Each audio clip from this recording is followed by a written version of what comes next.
Scotland, Edinburgh, and I think the pub's name was Film House. I think it was in the Film House pub. So there was a meeting between me and Mr. Fergus Rubb. Mr. Fergus Rubb, he was the head of television and film department from Edinburgh College. So we sat down for a pint of beer. So after one pint, second pint, and a third pint, what he exactly wanted to say at that particular point to me was, I'd already spent, I think, 3 years of my film and TV course, that's done. And after 2.5 years of working in small projects of BBC and ITV and lots of documentaries and conducting a Nepal film, I think we did try, and we were successful in conducting our Nepali Film Festival over there as well. He was quite happy about it. But at that particular time, after 6 years of spending my education and experience in Edinburgh, after 3 pints of beer, what Fergus Rubb told me that day, he woke me up. He woke up the dream that was in me. He woke up the purpose why I had gone over there to Edinburgh to study filmmaking and television production. He said, Aman, do you want to become a small fish in a big pond, or do you want to become a big fish in a small pond? I did not even have to answer that. I knew exactly what to do. That was 2005. Then I came back home to Nepal. Because that particular statement, it had woken me up. I'm a pure Nepali. Some kind of pride that is in me. And he had woken up that pride as well of, like, if I'm a Nepali, I should live a Nepal life. I should do a Nepal life. And whatever I do, I should do in Nepal and make Nepal proud. He had woken that up in me. That was 2005. Then after I came back, then 2010, things started rolling. So from 2010 onwards, now it's 2019. So things started rolling from then onwards. Nepal television was bringing in 1998 World Cup live on television. And they needed someone who could understand football as well as an educated guy. So I was already playing top A division football at that particular moment, and still had the master's degree going on. And I think I was the only one doing a master's degree and still playing A division football. So they called me up. So now my dream of football on one side and my passion of TV, film, it just came together at the age of 23. And I did not let it go. I never let it go. I am 45 now. From 23, I have not let it go. Now, Nepal television did the best of the commentaries, did the best of the Nepali sports programs that I could do. Went to Kantipur television, did the best of sports news that I could do. Then sports programs that I could do. I was like at the peak of my career. And I was like, yes, at sports, whoever kind of like sports and television, whose name comes up, it's Aman Adhikary. It's Aman Adhikary. It did come up. It did come up. But you know what? I had this brief meeting with my father, and again, he says, Aman, what are you doing now? I'm in television. I make sports programs. I do football commentaries. That's okay. But the job, what do you do? Okay, that is my job, you know. Like I do commentary, like I do sports program. It comes weekly, once a week.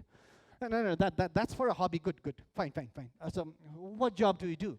So what was the utilization of doing masters in sociology? I was like, I never ever wanted to study sociology. I don't ever. I was like, shit, man, I still need to prove myself to make a name for myself. So at the age of 29, I looked at myself at the peak of the sports career, and I said, is this the best that I could become? Is this the best that I can become? And the answer was no. Though I was at the peak of my sports career, and I said, I need to find, I need to go study, I need to actually build myself up, make myself believe that I can be more best.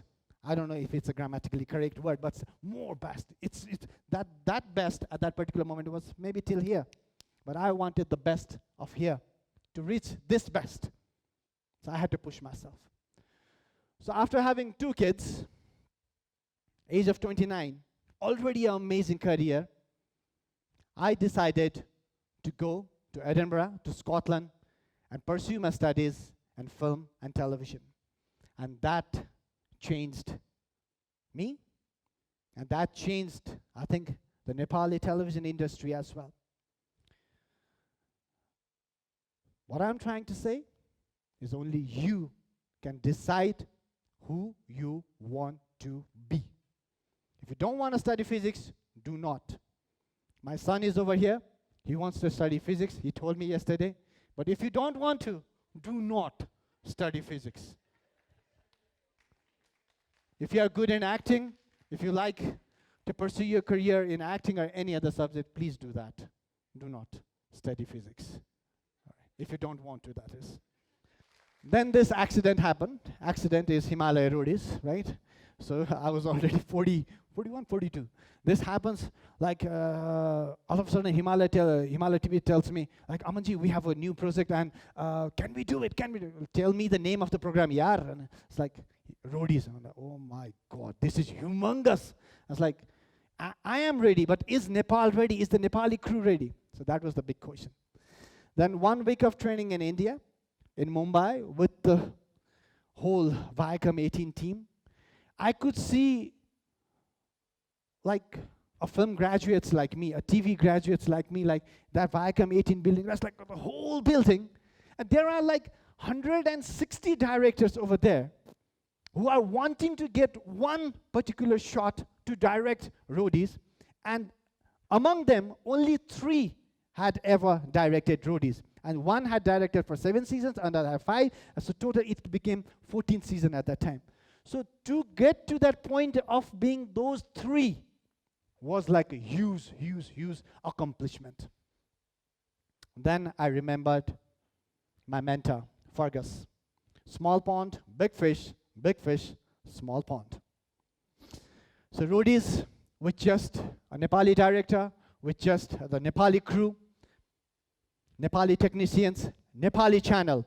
We finally managed to show it to the world that yes, Nepal can make an international standard program on its own.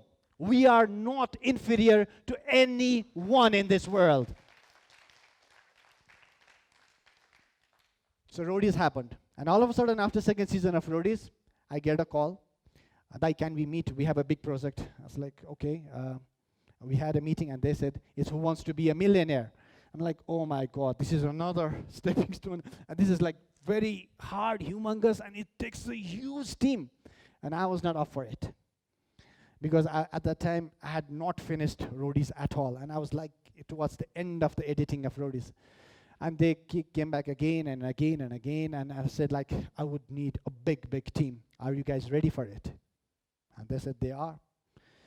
And we had a meeting. They had already kind of like prepared this particular program for 1.5 years, the studios and this and that, but something was not clicking. So I joined the team, SRB and media, and inside 1.5 months, the first episode was on air.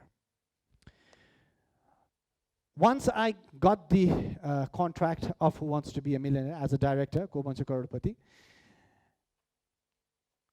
the first thing I did was wrote an email to Fergus Rob, told him, Fergus, you know what?